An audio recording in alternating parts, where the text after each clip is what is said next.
Hi, welcome to Sheila's World. It's so good to be back with you guys.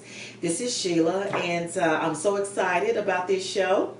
We're going to talk about resumes. I had an email to come in, and we're going to address Lisa's email.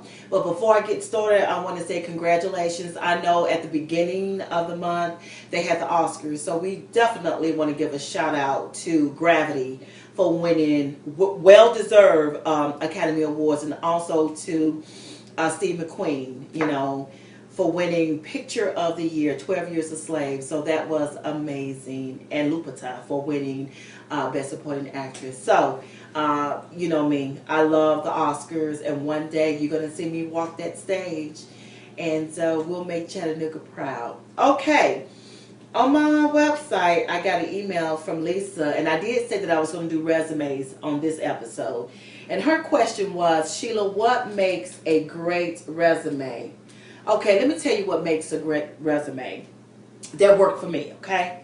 One-page resume. I know a lot of people, especially experienced actors, have a lot of work that they want to show. But if you have 2-3 pages, I don't think that a casting director called CDs are going to just look through all of that. So if you have to, please try to put everything on one page. Now, this is what I do when I go to an audition. I have my resume on one side, and I have my headshot on the other side. And that's usually how it's done. You just staple your headshot and your resume together, as one. Now, you can see my resume. It has all of my work. There's a lot of things I have done that are not on here, but I had to leave it off because I wanted one page, okay? And normally what I do is the old things that I've done many years ago, I will just remove those and keep putting the most recent things, whether it be films, commercial, TV, theater. I'll put the most recent, and that's what you should do. You should put the most recent things on your resume, okay? And have the section, and you can do resumes, acting resumes are so different, and there's so many different ways you can do it. I advise you to Google acting resumes, and it will show you different styles of resume, but I like a clean, easy to read resume. And I would say use Times Roman, and I would say maybe use a 12 font. Don't go lower than the 11 font, because that will be difficult to read sometimes. And I want the casting directors to be very easy for them to read my resume, okay? And what I do is I put the name of my agency at the top. I put my name second. I put my agency's phone number. And I put my phone number. I put my agency's website. I put my website, my email, my agency's email. And then I just start my different information. I have my hair color, my size, my range and age. Now, some casting directors, some agents will say don't put your age on there. And most of the time, you really shouldn't do that. I do a range, of age. And your agents will tell you don't put your weight. I don't put my weight on there, okay? Because my thing is, if you're looking for a size 2, you're going to say you're looking for a size 2. Obvious, I'm not a size 2. So if it was a size 2, I'm not going to try to submit for that. And my agents will never submit me for that because that's not me. So I have my size, I have my age range, and you put either your nationality, or you can put, your race, African American, or Caucasian, Asian, Hispanic. So you're going to put your eye color and your height, things like that. And then you break it down in categories. I always go with films first, and then television, commercials, theater, and then at the very bottom I put my training. I put the other skills that I have. Now at the very bottom I have my training, and I've done some classes with Dwayne Board, Hope Alexander, Carl Gardner that I took acting classes, monologue classes, acting for the camera. I've done all of those things in these acting classes. So definitely my training. And right below that it says other. Put other things. I think I've said in the audition video how you think some things you've done may not be important, but it is important because it separates you from everything else. It does. Like for instance on skills, I'm a writer. I skate. I have done puppeteer, voiceover, production assistant, swimming, creative dancer. I've been a mom. I've been horseback riding. Okay? So see, those things kind of separate me from different people. Put things that you think that are not important. If you are an artist, I mean, you're an actor, but you also can draw, you can paint, you're an artist, put that down there. If you can stride, one of my instructors, Hope Alexander, told us, if you can drive a straight shift, put that down there. That's something other that you can do. You know, that CDs, casting directors will take notice of. Let's say if you horseback ride, you coach a soccer team, if you can do ballet, you can do, swing music, you can do any different type of dance like salsa, different things like that. Put that down. If you can whistle, you can yodel, put those on now. Be careful. Don't put stuff down there that you know you haven't done. Because I have been in the audition and the director said that he had an actor who was auditioning and she put down that she could yodel. So he asked her to yodel. He just said, okay, yodel. And you know how we go. That's just like someone walks around saying they can sing. You know I can sing. I can sing. And you say, okay, well, sing something for me. And they give every excuse in the book like, well, I got a cold. It's always an excuse. I got a cold right now. I've been out right now, so I'm kind of, no. If you can sing, I don't care who you are. When someone says sing, you should sing. Start singing something. Just like I always told, when you do an audition, always have a monologue ready, because someone can say, okay, give me a monologue. You got to be ready. So singers, you say you can sing. When somebody says, okay, well, sing something for me, you got to be ready. And so I'm saying, when you write down under your skills on your resume, whatever you say you do, you better be able to do it. Don't just write it down just to think, oh, okay, just trying to seem like you can do all these things. Because sometimes, and again, on your resume, when you're in that audition and the casting director says, again, tell us something about yourself. And you guys, in previous episodes, I told you different personal things that I told the casting director. Why would I sit up there and say, okay, some things about myself? Well, I was in Advocate and Solicitor. I was in Radibus. I did this film. I did this. No. They have that on your resume. They already know what films you've done. They know the television shows that you've done. They want to know, tell us something about yourself that's not on the resume. So I just tell them stuff about myself and be you. Be your personality.